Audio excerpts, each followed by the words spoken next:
हाणे पाण अॻिते पढ़ंदासीं कंपेयर लाइक फ्रैक्शंस, मतलब साॻियनि अणपूरनि जो भेट करणु। हाणे मिसाल तौर पाण खे 1/5 ऐं 2/5 ॿ रक़मूं ॾियनि था ऐं पाण खे चए त हिननि में भेट करियो त 1/5 वॾो आहे या 2/5 वॾो आहे। छा कंदासीं पाण? भेट कंदासीं, कंपेयर कंदासीं। ॿ रक़मुनि 1/5 2/5 ऐं यादि रखो हिते ॿिन्ही में छेद डिनोमिनेटर जेको आहे उहो साॻियो आहे, त पाण छा चयोसीं? जंहिंजो बि डिनोमिनेटर साॻियो हूंदो उनखे पाण चवंदासीं लाइक फ्रैक्शन। त जॾहिं बि लाइक फ्रैक्शन हूंदो त पाण लाइक फ्रैक्शन में इहो ॾिसंदासीं त नुमरेटर कंहिंजो वॾो आहे। जेको नुमरेटर वॾो हूंदो उहा रक़म वॾी हूंदी लाइक फ्रैक्शन में। त हिते वॾे में वॾो नुमरेटर कहिड़ो आहे? 2/5 1/5 त 2 नुमरेटर जेको आहे वॾो आहे। त छा लिखंदासीं? 3/5 इज़ ग्रेटर देन 1/5। माना 2/5 वॾो आहे 1/5 खां। छो? त पाण कंपेयर इहो कयो त डिनोमिनेटर साॻियो आहे त नुमरेटर जेको वॾो हूंदो उहा ई रक़म जेको आहे वॾी हूंदी। अहिड़े हिसाब सां वरी पाण खे ॾे 7/9 ऐं 6/9। साॻे तरीक़े सां पाण ॾिसंदासीं सभ खां पहिरीं त हिननि जो छेद डिनोमिनेटर जेको आहे उहो हिकु जहिड़ो आहे त लाइक फ्रैक्शन। पोइ जॾहिं डिनोमिनेटर साॻियो आहे त पाण छा ॾिसंदासीं? नुमरेटर माना अंश ॾिसंदासीं। त हाणे ॾिसो त अंश कंहिंजो वॾो आहे? 7/9 6/9। त जेको नुमरेटर वॾो आहे उहो आहे 7 माना 7। त पाण छा लिखंदासीं? 7/9 इज़ ग्रेटर देन 6/9। 7/9 वॾो आहे 6/9 खां। त इहो असां कंपेयर कयो ॿिनि लाइक फ्रैक्शन खे। अहिड़े हिसाब सां अगरि ईअं हुजे 7/9 12/9 6/9। हाणे पाण खे चए त हिननि में वॾो कहिड़ो आहे? त सभ खां पहिरीं पाण ॾिसंदासीं डिनोमिनेटर साॻियो आहे त पोइ वॾे में वॾो नुमरेटर कहिड़ो आहे? 7t। त पाण चवंदासीं 7t वॾो आहे 7/9 वॾो आहे 12/9 खां 6/9 खां। पहिरियों नंबर वॾो थींदो 7t/9। पोइ वरी ॾिसंदासीं त हिननि ॿिन्ही में वॾो कहिड़ो आहे? त ॾिसो हिते 6/9 आहे हिते 12/9 आहे। त वॾो कहिड़ो हूंदो? 12/9। त इहे हुआ असांजा लाइक फ्रैक्शन खे कंपेयर करणु। हाणे असां पढ़ंदासीं comparing unlike fractions. Comparing unlike fractions. Comparing unlike fraction जो मतिलबु छा आहे? गैर साॻिया अणपूर उन्हनि जो भेट करणु। माना गैर साॻिया मतिलबु जंहिंमें असांजा डिनोमिनेटर साॻिया न हुजनि त उनखे पाण छा चवंदासीं? Unlike fractions. अचो जीअं 2/6 या 2/9 मतिलबु 3/6 or 2/9। हिननि मां वॾो कहिड़ो आहे असांखे चेक करिणो आहे। छा कंदासीं? सभ खां पहिरीं तव्हांखे 6 ऐं 9 जी एलसीएम कढणी आहे। एलसीएम कढणु पाण पंहिंजी पुराणी वीडियो में सिखी विया आहियूं। जीअं 6 9 एलसीएम कीअं कंदासीं? नंढे में नंढो खोड़ो हणंदासीं। 2 जो खोड़ो 6 खे लॻे पियो, घणा चकर 3 चकर।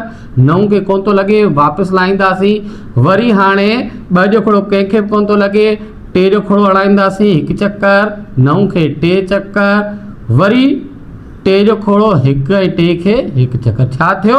हाणे 2 ज़रबिया 3 ज़रबिया 3 बिटिका 6 टिछक 18। एलसीएम छा निकिती? 18। हाणे पाण खे छा करिणो आहे, चेक करिणो आहे त अहिड़ो ई 6 जो खोड़ो माना पहिरीं रक़म जो डिनोमिनेटर जेको आहे उहो 18 खे घणा चकर वंडे थो। माना 6 जो खोड़ो घणा चकर पढ़ंदासीं त 18 थिए त पढ़ंदासीं पाण 1 छक 6 2 छक 12 3 छक 18 घणा चकर पढ़ियोसीं 3 चकर। त न्यूमरेटर ऐं डिनोमिनेटर में साॻे 3 चकर खोड़ो लॻे थो त पाण छा कंदासीं, खोड़ो हणंदासीं न्यूमरेटर ऐं डिनोमिनेटर में मल्टीप्लाई कंदासीं। हेॾां वरी 2 भांगे 9, 9 जो खोड़ो घणा चकर पढ़ंदासीं 18 थे 1 ना 2 ना 18। त न्यूमरेटर ऐं डिनोमिनेटर में उन अंग खे पाण ज़रब करे छॾंदासीं। हाणे ॾिसो 2 टिका 9 2 छक 18 2 4 2 ना 18। हाणे ॾिसो पाण अनलाइक फ्रैक्शन खे तब्दील करे छॾियो लाइक फ्रैक्शन में। लाइक फ्रैक्शन में हाणे तव्हां पाण सम्झो था, पढ़ी आया आहियूं पाण त लाइक फ्रैक्शन में इहो ॾिसंदासीं त अंश कंहिंजो वॾो आहे, मतिलबु न्यूमरेटर कंहिंजो वॾो आहे। न्यूमरेटर वॾो 4 आहे या 9? तव्हां ॿुधायो। बिल्कुलु 9। त 9 आहे त पाण छा कंदासीं 9 भांगे 18, 9 भांगे 18 वॾो आहे 4 भांगे 18 खां। पहिरां बारो इहो पाण कंपेयर कयो अनलाइक फ्रैक्शन खे। अहिड़े हिसाब सां ॿियो हिकिड़ो मिसाल कयूं था। 3 भांगे 5 वॾो आहे या नंढो आहे 4 भांगे 10 खां। मतिलबु 3/5 आर 4/10।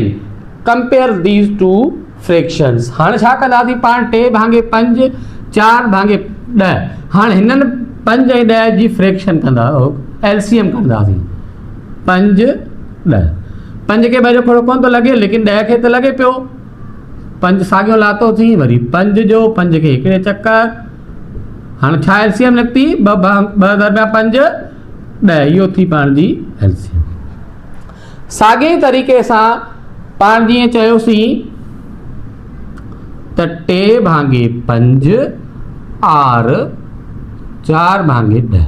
मतिलबु हाणे ॾिसो पहिरीं रक़म जो डिनोमिनेटर, ही डिनोमिनेटर जो घणा चकर खोड़ो पढ़ंदासीं जेको 10 थे 2 चकर। 1 5 5 2 5 10।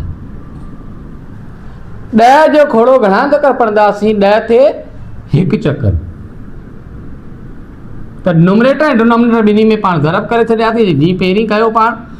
हाणे सॉल्व कंदासीं 2 टिका 6 2 5 10 आर साॻियो 1 चौक चौक 1 ॾांहुं ॾांहुं।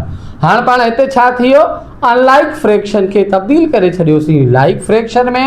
हाणे तव्हांजे लाइ सफ़ा ईज़ी थी वियो। तव्हां ॿुधायो 6 वॾो आहे या 4 वॾो आहे, छो त डिनोमिनेटर साॻियो आहे। अगरि डिनोमिनेटर साॻियो आहे त पाण सिर्फ़ु मथीं रक़म जेको असांजे अंश आहे न्यूमरेटर चेक कंदासीं 6 वॾो या 4 वॾो। ऑब्वियसली 6 वॾो आहे त पाण छा चवंदासीं 6 भांगे 10 6/10 इज़ ग्रेटर देन 4/10। मतिलबु 6 भांगे 10 बेशक वॾो आहे 4 भांगे 10 खां। इहे 2 मिसाल पाण कयासीं कंपेयरिंग अनलाइक फ्रैक्शन, माना गैर साॻियनि अणपूरनि खे भेट कयोसीं त तव्हां वटि रिज़ल्ट आयो। हाणे तव्हां मज़ीद 2 टे करे सघो था। जीअं हिकिड़ो होमवर्क ॾियां थो तव्हांखे। हिकिड़ो आहे 6 भांगे 7 या 3 भांगे 9। हाणे 6 भांगे 7 वॾो आहे या 3 भांगे 9 वॾो आहे, इहो हिसाब करे तव्हां कमेंट सेक्शन में लिखंदव। ठीकु आहे, महिरबानी।